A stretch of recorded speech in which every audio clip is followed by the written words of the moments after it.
Polytechnic entrance exam की तैयारी के लिए फिजिक्स के चैप्टर वाइज क्यूज में लाइट चैप्टर का क्यूज 5 लेकर के आए हैं, सेट 5 लेकर के आए हैं। इस सेट में कुल 15 प्रश्न हैं, जिसका पहला प्रश्न क्वेश्चन 1 और 15 स्क्रीन पे है।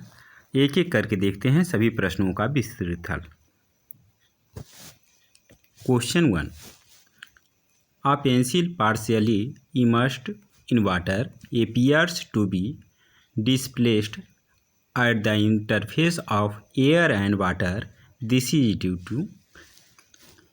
एक पेंसिल पानी में अंशतः डुबाया गया है, जिसका इंटरफेस एयर और वाटर के इंटरफेस पे मुड़ी हुई दिखाई देती है। इसका कारण है, यह रिफ्रैक्शन के कारण होता है, प्रकाश के अपवर्तन के कारण होता है, जो कि ऑप्शन डी में है। इसका सही जवाब ऑप्शन डी होगा।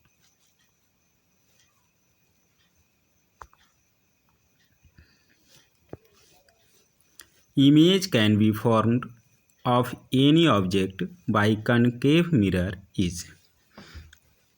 कनकेव मिरर द्वारा किसी वस्तु का प्रतिबिंब कैसा बनता है? कह रहा ओनली वर्चुअल, केवल आभासी बनता है। नहीं, रियल भी बनता है, तो यह गलत होगा। ओनली रियल, यह भी गलत होगा। बोथ ए एंड बी, यह सही होगा। वर्चुअल और रियल इमेज दोनों बनता है। यह कनकेव मिरर है। FC, जब वस्तु को फोकस और ध्रुव के बीच, पोल के बीच रखते हैं तो इसका वर्चुअल बनता है, और जब फोकस से दूर रखते हैं तो ऑब्जेक्ट का रियल इमेज बनता है। तो ऑप्शन सी इसमें सही आंसर होगा। Both A and B.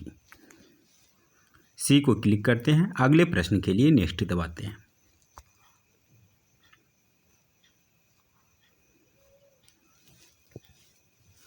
The focal length of A concave mirror is of its radius of curvature. हम जानते हैं कोई भी मिरर हो तो उसमें F बराबर R/2 होता है, यानी रेडियस ऑफ कर्वेचर का आधा होता है, हाफ होता है। ऑप्शन बी में है। इसका सही जवाब ऑप्शन बी होगा।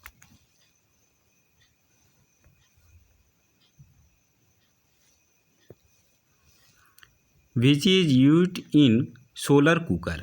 सोलर कुकर में कनकेव मिरर अवतल दर्पण का प्रयोग किया जाता है, जो कि ऑप्शन ए में है। इसका सही जवाब ऑप्शन ए होगा।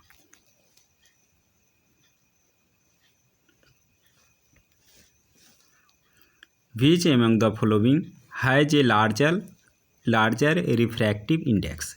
इन सब में आइस, कार्बन, रूबी, डायमंड, इन सब में सबसे ज़्यादा रिफ्रैक्टिव इंडेक्स, हिंदी में अपवर्तनांक कहते हैं, सबसे ज़्यादा होता है डायमंड का, जिसका अपवर्तनांक होता है 2.42। ऑप्शन सी इसका सही आंसर होगा। ऑप्शन सी को क्लिक करते हैं। अगले प्रश्न के लिए नेक्स्ट दबाते हैं। When the object is placed between pole and focus। Question ऊपर से स्टार्ट है। The image formed by a concave mirror when the object is placed between pole and focus। एक कनकेव मिरर है। फोकस, जब focus और पोल P के बीच कोई वस्तु रखी जाती है तो इसका इमेज कैसा बनता है? यह वर्चुअल बनता है और इनलार्ज्ड बनता है। तो बड़ा वर्चुअल और वर्चुअल जितने भी बनते हैं वो इरेक्ट होता है, सीधा होता है। ऑप्शन बी में है इरेक्ट एंड वर्चुअल, जो कि ऑप्शन बी में है। ऑप्शन बी सही आंसर होगा। अगले प्रश्न के लिए नेक्स्ट दबाते हैं। If the distance from pole to focus of any concave mirror is 25 centimetre. एक कनकेव मिरर है, फोकस सी, तो कह रहा है फ्रॉम पोल टू फोकस, इसके दूरी कह रहा है 25 सेंटीमीटर है पोल से। What will be the distance of focus to centre of curvature. C से एफ की दूरी क्या होगी, हम जानते हैं एफ बराबर आर बाई 2, अर्थात आर इक्वल टू 2F, इसका दुगना। अगर ये 25 सेंटीमीटर है तो ये भी 25 सेंटीमीटर होगा, अर्थात सी से एफ तक की दूरी यानी focus to centre of curvature तक की दूरी ये भी 25 सेंटीमीटर होगा, जो कि ऑप्शन बी में है। इसका सही जवाब ऑप्शन बी होगा।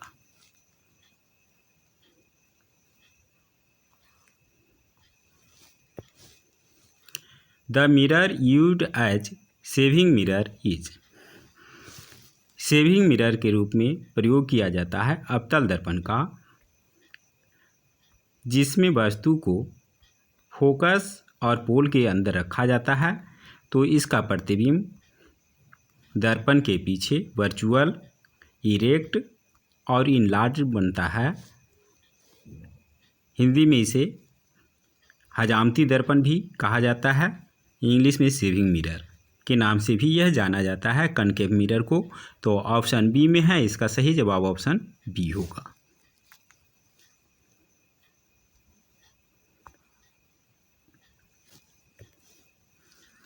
The twinkling of a star is due to. Star का ट्विंकलिंग एटमॉस्फेरिक रिफ्रैक्शन के कारण होता है, वायुमंडलीय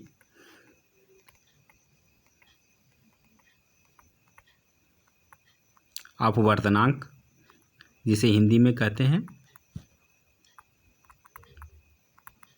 तो इसका आंसर होगा option A, atmospheric refraction. Option A को क्लिक करते हैं। अगले प्रश्न के लिए नेक्स्ट दबाते हैं। The blue colour of a sky and the reddening of sun at sunrise and sunset is caused due to. आसमान का नीला कलर और सूर्योदय एवं सूर्यास्त के समय सूर्य का लाल रंग होने का मेन कारण है एटमॉस्फेरिक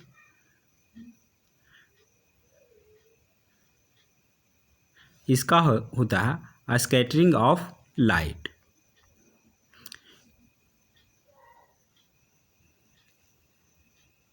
ऑप्शन ए में है, ऑप्शन ए इसका सही आंसर होगा।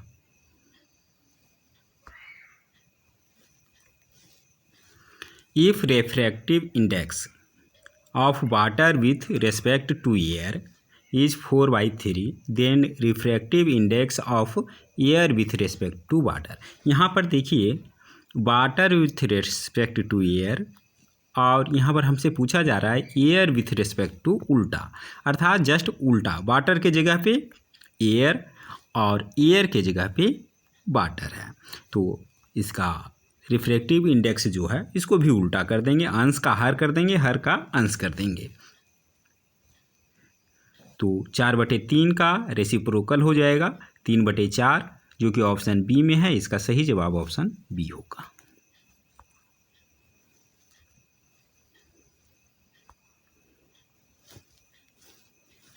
The ratio of sine of angle of incidence to the sine of angle of refraction is a constant for given pair of media. This law is known as, यह Snell's का नियम कहलाता है।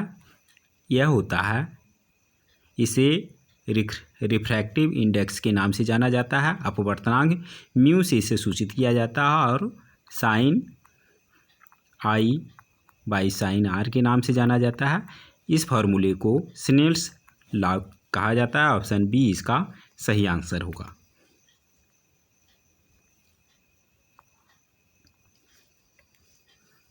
What is the colour of a sky viewed from surface of moon.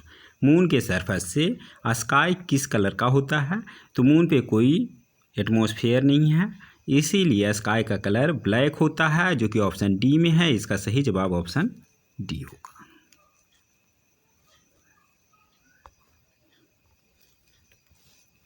When the object is placed at 2F, in front of A concave mirror. एक concave mirror है, F C को हम कह सकते हैं 2f, यानी फोकस दूरी का दुगना। तो सी पर कोई ऑब्जेक्ट रखी जाती है, then its image is formed at. तो इसका हम जानते हैं कि रेडियस ऑफ कर्वेचर पे जब वस्तु रखी जाती है तो उसका प्रतिबिंब भी जो बनता है यहीं पे सेंटर ऑफ कर्वेचर पे ही बनता है। तो इसका आंसर होगा 2f पे ही बनेगा इमेज, जो कि ऑप्शन ए में है। इसका सही जवाब ऑप्शन ए होगा। क्वेश्चन 15 ऑफ 15 अर्थात last question, arrange the following in increasing order of their absolute refractive index. उसके अपवर्तनांक के बढ़ते हुए क्रम में रखना है। तो वाटर का सबसे कम होता है, उससे ज़्यादा केरोसिन का होता है, केरोसिन से ज़्यादा ग्लास का होता है, डायमंड का सबसे ज़्यादा होता है, डायमंड का होता है रिफ्रैक्टिव इंडेक्स 2.42। तो ऑप्शन ए इसमें सही आंसर होगा। यह बढ़ते हुए क्रम में है, ऑप्शन ए इसका सही जवाब होगा। क्वेश्चन समाप्त। 15 out of 15 answers correct, that is 100%। आशा है ये वीडियो आपके एग्ज़ाम के लिए महत्वपूर्ण रोल अदा करेगी। जल्द ही मिलते हैं इस चैप्टर के अगले पार्ट में, तब तक के लिए धन्यवाद।